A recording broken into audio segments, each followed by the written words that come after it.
Hello everyone, welcome back to my channel exam selection with Pratibha. जैसा कि आप लोगों को पता है कि अभी 7 और 8 अगस्त को टीजीटी का एग्ज़ाम हुआ था। जिन बच्चों का टीजीटी का एग्ज़ाम बहुत अच्छा गया है, बहुत अच्छी बात है, लेकिन किसी कारणवश अगर किसी बच्चे का एग्ज़ाम थोड़ा भी अच्छा नहीं गया है तो वो उसको निराश होने की बिल्कुल भी ज़रूरत नहीं है, क्योंकि अब जो अगली वैकेंसी हमारी आएगी वो एलटी ग्रेड की वैकेंसी आएगी। अभी इसका कोई ऑफिशियल नोटिफिकेशन तो नहीं आया है, लेकिन संभावना है कि इस साल आपकी एलटी ग्रेड की वैकेंसी ज़रूर आएगी। तो इसी सीरीज़ में हम फिर से एक नई सीरीज़ स्टार्ट करते हैं, जिसमें मैं आपको एलटी ग्रेड बायोलॉजी की तैयारी कराऊंगी। जिन भी बच्चों को एलटी ग्रेड बायोलॉजी की प्रिपरेशन करनी है वो मेरे चैनल के साथ जुड़ सकते हैं। मेरा कोई भी पेड कोर्स नहीं है। यहाँ पर आपको नोट्स जो है वो मेरे टेलीग्राम चैनल पर मिलेंगे, जो बिल्कुल फ्री होंगे। आप यूट्यूब चैनल पर मेरे वीडियोस देखिए, टेलीग्राम चैनल पर ज्वाइन कीजिए, वहाँ से आप पीडीएफ ले सकते हैं और सब कुछ फ्री ऑफ कॉस्ट है। आप अच्छे से तैयारी कीजिए और अपना सिलेक्शन करवाइए। चलिए स्टार्ट करते हैं हम। तो एलटी ग्रेड के बायोलॉजी के लिए सबसे पहले हम एक बहुत इंपॉर्टेंट टॉपिक डिस्कस करेंगे। ये जो टॉपिक है, इस टॉपिक से मोस्टली क्वेश्चन आते हैं। जिन बच्चों ने अभी टीजीटी बायोलॉजी का एग्ज़ाम दिया है वो देखेंगे कि जैसे जैसे मैं ये पढ़ाना शुरू करूँगी, आप देखेंगे कि आपको अपने टीजीटी के कई सारे क्वेश्चंस के आंसर यहीं मिलेंगे और आप बोलेंगे अरे ये तो हमें आना चाहिए था और हमने गलती कर दी। कई बार क्या होता है, हमें चीज़ें आती होती हैं लेकिन हम क्या होता है, कंफ्यूज हो जाते हैं। हमारे ऊपर प्रेशर इतना होता है कि कई बार आता हुआ भी हमसे गलत हो जाता है। इसलिए इतना परेशान पैनिक होने की कोई ज़रूरत नहीं है। चलिए फिर से एक नई तैयारी करते हैं, नए जोश के साथ स्टार्ट करते हैं। ये बहुत इंपॉर्टेंट टॉपिक है, बायोलॉजिकल क्लासिफिकेशन, जीव वर्गीकरण। मेरी कोशिश होगी कि मैं आपको हिंदी और इंग्लिश दोनों में वाइस वर्सा समझाती हुई चलूं, ताकि जो हमारे हिंदी मीडियम वाले बच्चे हैं उनको भी दिक्कत ना हो और जो इंग्लिश मीडियम के बच्चे हैं उनको भी कोई भी दिक्कत ना हो। तो बायोलॉजिकल क्लासिफिकेशन, ये जो टर्म है बच्चों, ये बायोलॉजिकल क्लासिफिकेशन को सबसे पहले हमें समझना होगा कि बायोलॉजिकल क्लासिफिकेशन कहते किसको है। तो यहाँ पर जो हम टर्म यूज़ कर रहे हैं बायोलॉजिकल, जहाँ पर भी बायोलॉजिकल टर्म यूज़ हो जाती है इसका मतलब अपने आप ही हो जाता है जीव से, लाइफ से रिलेट हो जाता है। तो यानी जितने भी जीव हैं, अगर हम इनका वर्गीकरण करें, क्लासिफिकेशन करें, तो इस तरह के क्लासिफिकेशन को हम क्या बोलेंगे, बायोलॉजिकल क्लासिफिकेशन बोलेंगे। तो ये तो रहा हमारा बायोलॉजिकल क्लासिफिकेशन। अब बात आती है कि बायोलॉजिकल क्लासिफिकेशन की ज़रूरत क्या पड़ी, क्या ज़रूरत थी हमें बायोलॉजिकल क्लासिफिकेशन की। जो प्रीवियस टाइम पे है, अगर हम बात करें बहुत ही पुराने टाइम से, तो चीज़ें तो तब भी कैटेगराइज्ड थी, तब भी क्लासिफाइड थी, चीज़ों का वर्गीकरण तब भी होता था।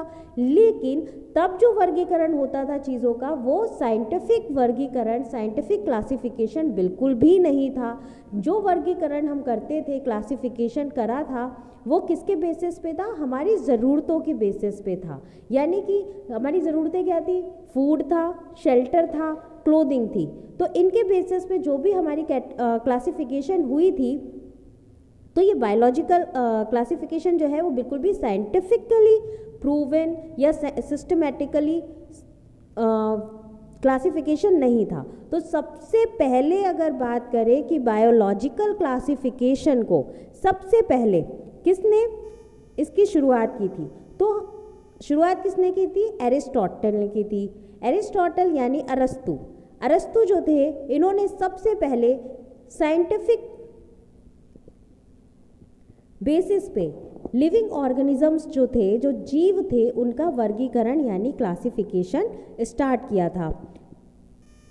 इसीलिए अरस्तु को फादर ऑफ बायोलॉजी, जीव विज्ञान का पिता भी कहा जाता है। क्या कहा जाता है, फादर ऑफ बायोलॉजी, जीव विज्ञान का पिता कहा जाता है। अब बात करते हैं इनको जीव विज्ञान का पिता और भी किस कारण से कहते हैं। जो अरस्तु थे, इन्होंने अपने टाइम पर 500 से भी ज़्यादा जीव जंतुओं पर अपना अध्ययन किया था। इसी वजह से इन्होंने इतना बड़ा इलॉबरेट अध्ययन, इतनी बड़ी रिसर्च की थी। लेकिन वो जो रिसर्च इन्होंने की थी वो किस पे बेसिस थी, वो उसका बेसिस क्या था, कौन सा बेस था, वो बेस था, इन्होंने जो बेस चुना था अपना, वो था मॉर्फोलॉजिकल कैरेक्टरिस्टिक। यानी बाहरी तौर पर उन्होंने चीज़ों को लिविंग ऑर्गेनिजम्स को बाहरी तौर पर देखा और उनका वर्गीकरण कर दिया। लेकिन इन्हें फादर ऑफ बायोलॉजी इसलिए कहते हैं क्योंकि ये पहले वैज्ञानिक थे जिन्होंने साइंटिफिक तरीके से बायोलॉजिकल क्लासिफिकेशन को किया था। इसके बाद अरस्तु के बाद जो हमारे दूसरे साइंटिस्ट आए वो थे लीनियस। लीनियस जो थे उन्होंने क्या दिया, उन्होंने टू किंगडम सिस्टम दिया। क्या दिया? टू किंगडम सिस्टम दिया। उन्होंने बायोलॉजिकल क्लासिफिकेशन जो जीवों का वर्गीकरण था उसमें दो ही किंगडम को रखा। उन्होंने बोला एक तो भाई एनिमल किंगडम है और दूसरा प्लांट किंगडम है। तो पहले किंगडम को उन्होंने नाम दिया एनिमेलिया और दूसरे किंगडम को उन्होंने नाम दिया प्लांटी। लेकिन ये जो इनका सिस्टम था, बायोलॉजिकल क्लासिफिकेशन था, ये ज़्यादा सक्सेसफुल नहीं हुआ। क्यों नहीं हुआ ज़्यादा सक्सेसफुल? वो इसलिए नहीं हुआ क्योंकि जो लीनियस के द्वारा दिया गया टू किंगडम सिस्टम था, द्विजीव प्रणाली जो थी, वर्गीकरण जो था, वो इसलिए सक्सेसफुल नहीं था क्योंकि इसमें उन्होंने वो ये नहीं बता पाए कि जो प्रोकैरियोट्स और यूकैरियोट्स लिविंग ऑर्गेनिज्म हैं उनके बीच डिफ्रेंशिएट नहीं कर पाए, यानी अंतर नहीं कर पाए। वो एक कोशिकीय और बहुकोशिकीय यानी कि यूनिसेलुलर और मल्टीसेलुलर लिविंग ऑर्गेनिजम्स के बीच भी कोई भी अंतर नहीं कर पाए थे, कोई डिफरेंस नहीं था। उन्होंने फोटोसिंथेटिक और नॉन फोटोसिंथेटिक लिविंग ऑर्गेनिजम्स के बीच भी कोई अंतर नहीं पाया गया उनके इस क्लासिफिकेशन में। यही एक रीज़न था कि जो लीनियस का टू किंगडम सिस्टम था ये फेल हो गया। इसके बाद क्या हुआ? 1969 में, आप ये याद रखेंगे कि 1969 में आर.एच. विटेकर ने 5 किंगडम ऑफ क्लासिफिकेशन दिया। इन्होंने क्या किया? जो भी लिविंग ऑर्गेनिजम्स थे इनको किस में बांट दिया? 5 किंगडम में बांट दिया। अब पहले तो ये आगे पढ़ने से पहले हम ये जानना चाहेंगे कि ज़रूरत क्या पड़ी। लिविंग ऑर्गेनिजम्स तो उनको क्लासिफाई करने की, उनका वर्गीकरण करने की ज़रूरत क्यों पड़ी? तो ये ज़रूरत इसलिए पड़ी थी क्योंकि हर लिविंग ऑर्गेनिज्म को अलग अलग प्लेसेस पे, अलग अलग स्थानों पे अलग अलग नाम से जाना जाता है। तो ये साइंटिस्ट के लिए रिसर्च करना इतना आसान नहीं था। तो उन्होंने बोला कि भाई कोई एक ऐसा तरीका निकालते हैं जिससे कि हम हर एक लिविंग ऑर्गेनिज्म को एक साइंटिफिक नाम दे दें ताकि यूनिवर्सली यानी विश्व में वो एक ही नाम से जाने जाएं। और क्या हो, हम उनको इस तरीके से साइंटिफिक नाम दे दें कि हम उनको अच्छे से कैटेगराइज कर सकें। और कैटेगराइज करने के लिए, क्लासिफाई करने के लिए उन्होंने अलग अलग क्राइटेरिया भी चुने। वो क्राइटेरिया क्या थे? जो आर.एच. विटेकर का था 5 किंगडम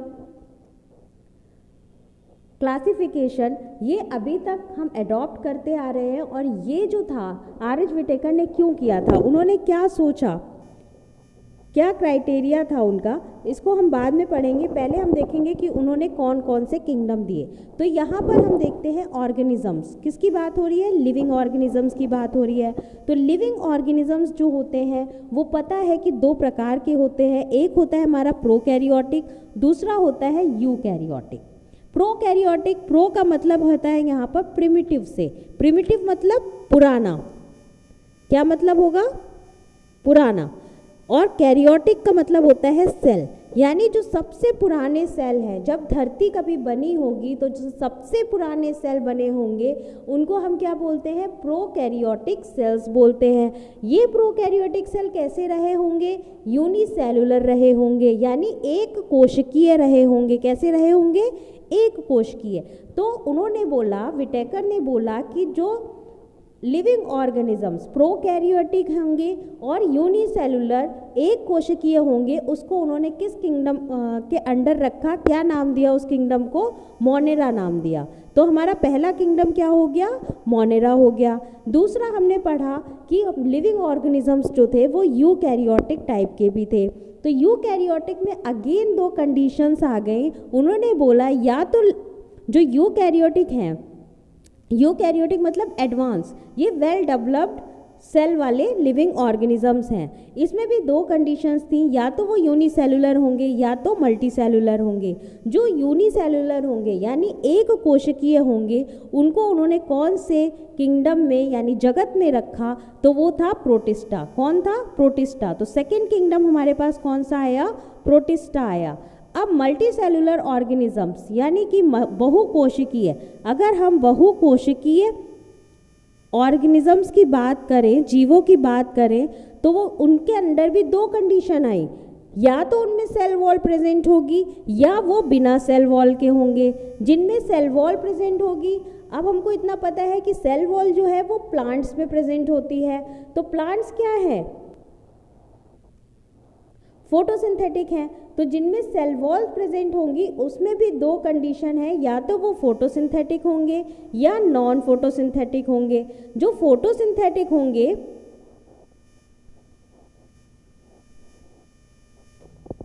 तो यहाँ पर क्या कंडीशन थी कि जो विद सेल वॉल होंगे वो या तो फोटोसिंथेटिक होंगे। Photosynthetic means they can make their food by itself, वो अपना खाना खुद से बनाएंगे। और हमको पता है कि अपना खाना खुद से कौन बनाता है? प्लांट्स बनाते हैं। तो यहाँ पर उन्होंने जो किंगडम रखा वो कौन सा रखा? इस तरीके के लिविंग ऑर्गेनिजम्स को उन्होंने प्लांट किंगडम के अंदर रखा। तो तीसरा प्लांट किंगडम हमारा कौन से हो गया? प्लांटी हो गया।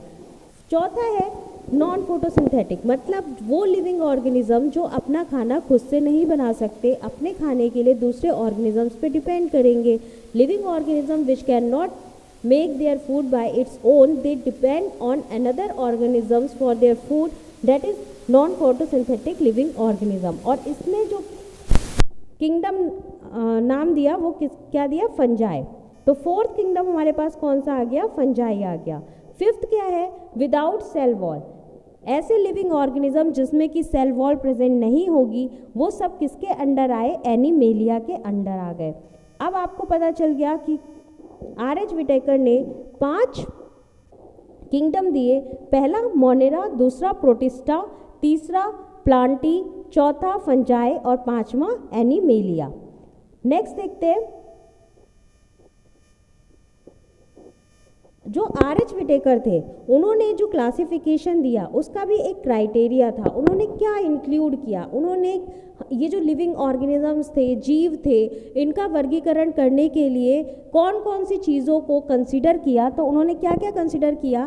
पहला तो उन्होंने सेल स्ट्रक्चर देखा। उन्होंने बोला कि जो कोशिका की संरचना है वो जीवों के अंदर कैसी है, लिविंग ऑर्गेनिजम्स की जो सेल स्ट्रक्चर है उसको अपना बेसिस बनाया। दूसरा बॉडी ऑर्गेनाइजेशन, यानी कि उनके शरीर की संरचना कैसी है, कैसे उनकी बॉडी है। और तीसरा मोड ऑफ न्यूट्रिशन, कि वो खाना किस तरीके से खाते हैं। चौथा रिप्रोडक्शन, यानी कि जनन क्रियाएं उन्होंने देखी, रिप्रोडक्शन को अपना एक बेस बनाया।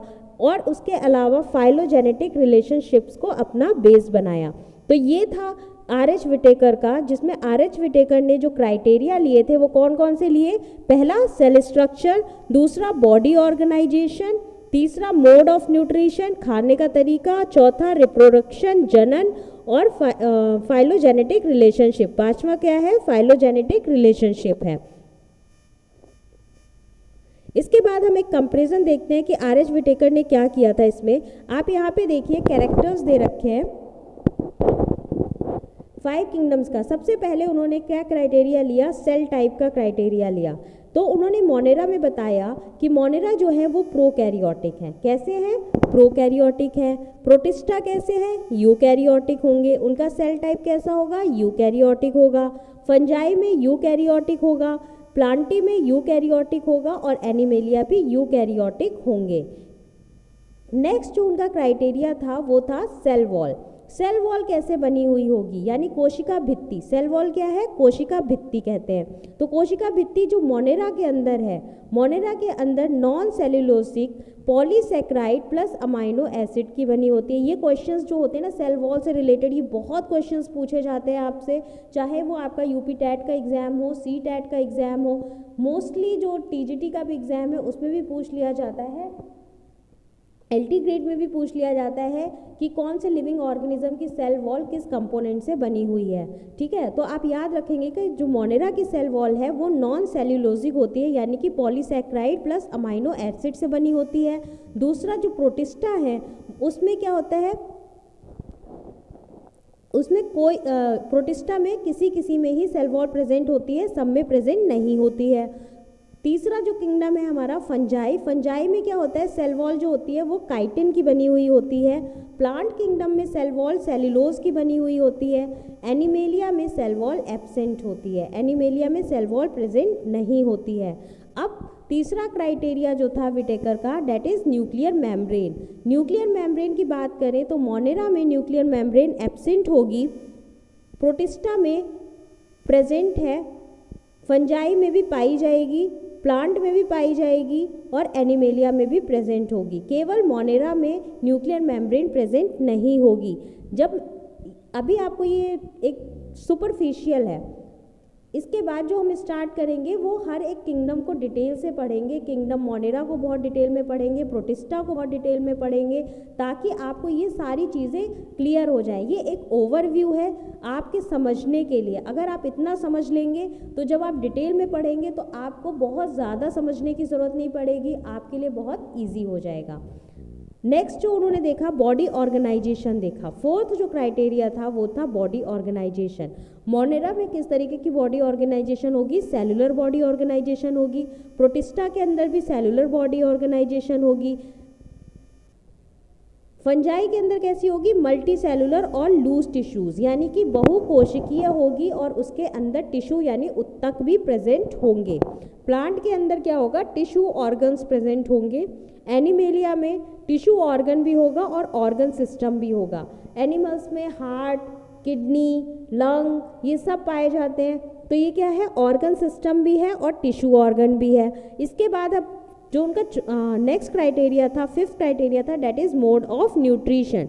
मोड ऑफ न्यूट्रिशन में उन्होंने बताया कि मोनेरा जो है वो ऑटोट्रॉफिक होता है, यानी कि इस मोनेरा के अंदर जितने भी लिविंग ऑर्गेनिजम्स आएंगे वो कैसे होंगे, ऑटोट्रॉफिक होंगे। वो अपना खाना खुद से बनाएंगे, कीमोसिंथेटिक भी होंगे, फोटोसिंथेटिक भी होंगे और हेट्रोट्रॉफिक भी होंगे, सैप्रोफिटिक भी होंगे और पैरासिटिक भी होंगे। ये सब कुछ हम बाद में डिसाइड करेंगे जब हम डिटेल में पढ़ेंगे।